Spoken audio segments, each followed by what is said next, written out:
Good morning student. बेटा कल हमने एक्सरसाइज 6.1 के क्वेश्चंस किए थे। इसमें क्वेश्चन नंबर 6 है जो कुछ बच्चों की क्वेरीज है कि सर इसका जो डायग्राम है वो हमसे नहीं बन पा रहा है, तो इसको हम एक बार देखते हैं।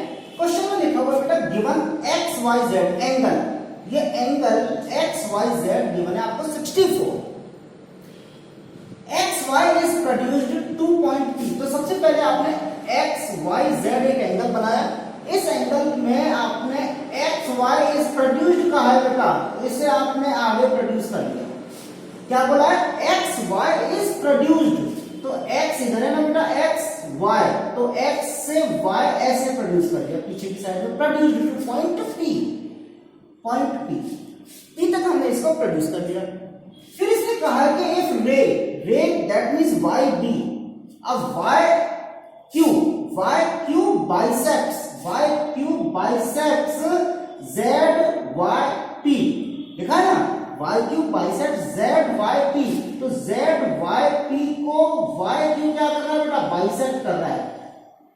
वाई क्यू क्या कर रहा है? बाइसेक्ट। अब ये बाइसेक्ट कर रहा है, तो दैट मींस ये दोनों एंगल आपके क्या होंगे बेटा, दोनों एंगल इक्वल होंगे। इसका मतलब ये हुआ कि बाइसेक्ट करने पर ये दोनों एंगल इक्वल हो गए। हमने इनको सपोज कर दिया that the angle B A and A हमने दोनों को सपोज कर लिया क्योंकि बाइसेक्ट है, इक्वल है। हमें फाइंड आउट करना है एक्स वाई क्यू, एक तो हमें फाइंड आउट करना है X Y Q, that means ये पूरा एंगल हमें फाइंड आउट करना है, ठीक है। और दूसरा फाइंड आउट करना है क्यू वाई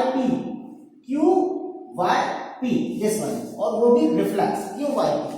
तो कितना आसानी से आप इसको कर सकते हो। देखो आपने वाई क्यू, तो आपने देखा कि Y Q bisects angle Z Y P, इसका मतलब ये हुआ कि angle Q Y P is equal to angle Z Y Q, that is A. हमने सपोज कर दिया ए। अब आपने देखा कि now angle Q Y P plus Z Y Q और प्लस एक्स वाई जेड, इन तीनों का सम बेटा 180 डिग्री, क्योंकि angles laid on same straight line, तीनों एंगल सेम स्ट्रेट लाइन पर बन रहे हैं ना बेटा। ये पूरा एंगल कितने डिग्री का है? 180 डिग्री का।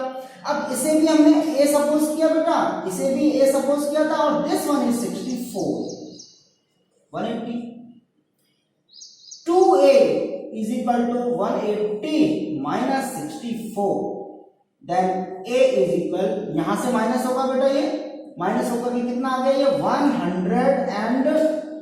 116, then a is equal to 116 upon 258, 58। तो ये एंगल कितना आ गया बेटा, एंगल क्यू वाई पी तो आ गया बेटा 58 डिग्री। और रिफ्लेक्स क्यू वाई पी के लिए क्या करेंगे बेटा, इसके लिए हम 360 में से 58 को माइनस कर देंगे, this is 302 degree, this is the answer. 58 minus हो गया 302 degree, so this is the Q Y P. अब हमें X Y Q find out करना है। एक्स वाई क्यू बहुत आसान है, आपने देखा। Now X Y Q is equal to angle X Y Z plus angle Z Y Q भी ए, दैट मींस 60, ये 58 डिग्री, दिस इज 64 डिग्री, और दोनों को ऐड किया बेटा तो कितना आ गया, ये 2 1, दिस इज द आंसर। तो ये इस तरह से हमें प्रूफ को फाइंड आउट करना है। तो बहुत आसान है, डायग्राम जैसे जैसे आपको क्वेश्चन में स्टेटमेंट गिवन है उसके अकॉर्डिंग आप डायग्राम बना सकते हैं, नो प्रॉब्लम। बेटा आज हम स्टार्ट करेंगे पैरेलल लाइंस। पैरेलल लाइंस क्या होती है बेटा, what is the meant by parallel lines? आपने पैरेलल लाइंस के बारे में 7th क्लास में पढ़ा है। पैरेलल लाइंस के बारे में हम 7th में 8th में करके आए हैं ये सब। तो what is the mean by parallel lines? What is the parallel lines? Two lines are said to be parallel.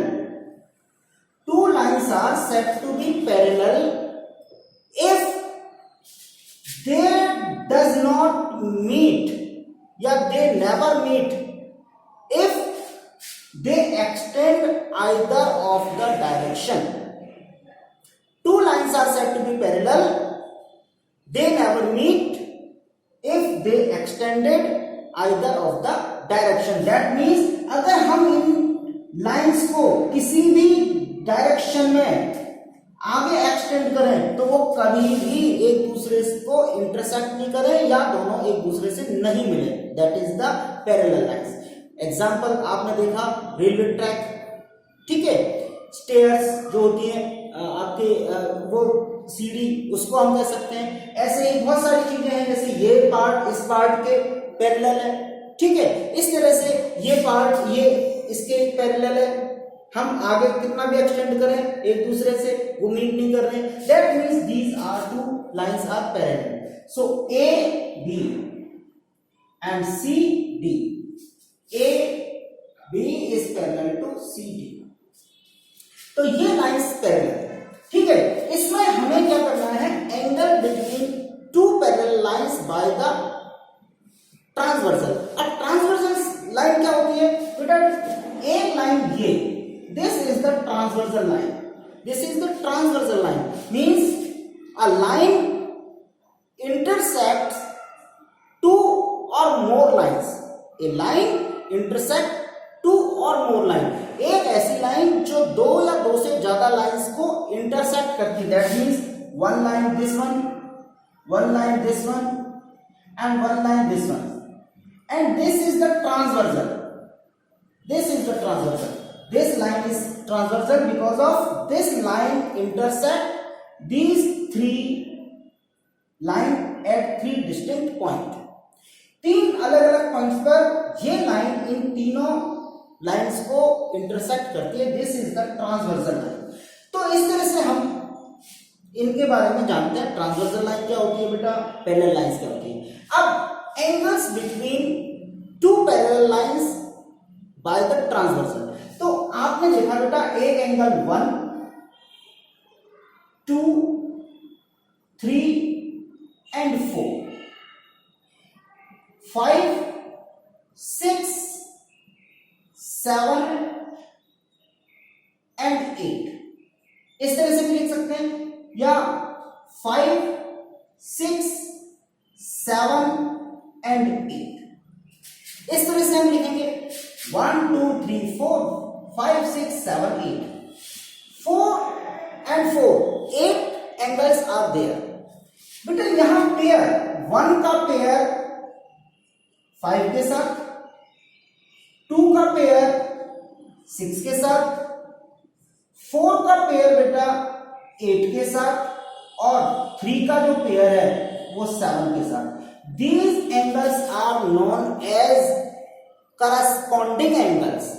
ये एंगल इसके साथ करस्पॉन्डिंग है 5 के साथ, 1 5 के साथ है, 2 6 के साथ है बेटा, 4 8 के साथ करस्पॉन्डिंग है और 3 7 के साथ में करस्पॉन्डिंग एंगल्स। तो ये करस्पॉन्डिंग एंगल्स होते हैं, करस्पॉन्डिंग एंगल्स, ठीक है बेटा। ऐसे ही एंगल 2, एंगल किसके साथ बेटा? एंगल 6 के साथ करस्पॉन्डिंग है, लेकिन ये एंगल 2 इस 4 के साथ वर्टिकल है, 1 इस 3 के साथ वर्टिकली अपोजिट है, 5 7 के साथ वर्टिकली अपोजिट है और 8 6 के साथ वर्टिकली अपोजिट है, जैसा कि हमने 1-2 दिन पहले सीखा था, ठीक है। अब हम बात करते हैं बेटा 4 and 6 की। 4 and 6 are the alternative interior angle. Alternative जैसे कि ट्रांसवर्सल के एक तो इस साइड में एक इस साइड में। इंटीरियर क्यों? क्योंकि वो दोनों पैरेलल लाइन के बीच में है। देखो ये है ना पैरेलल लाइन, तो 4 अंदर ही है ना बेटा पैरेलल लाइन के और 6 भी अंदर ही है पैरेलल लाइन के, और ट्रांसवर्सल के एक इस तरफ है 4 और 6 इस तरफ है। इसलिए हम इन एंगल्स को क्या बोलते हैं बेटा? Alternative interior angle, alternate interior angle, ये अल्टरनेट इंटीरियर एंगल्स है। इसी तरह से बेटा 1 is 7 के साथ और 2 is 8 के साथ, ये क्या है बेटा, ये अल्टरनेटिव एक्सटीरियर एंगल है। एक्सटीरियर मींस पैरेलल लाइन के बाहर की तरफ और एक ट्रांसवर्सल से इधर, एक ट्रांसवर्सल से इस तरफ, तो ये अल्टरनेट एक्सटीरियर एंगल, ठीक है, ये है।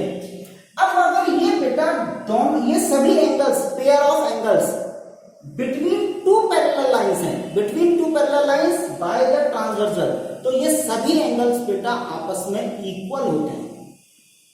सभी एंगल्स, अगर ये लाइंस ए बी इस सी डी के पैरेलल होंगे बेटा, तो ये सभी एंगल्स आपस में क्या होंगे, इक्वल होंगे। तो these are equal each other, ये सभी एंगल आपस में क्या होंगे बेटा, इक्वल।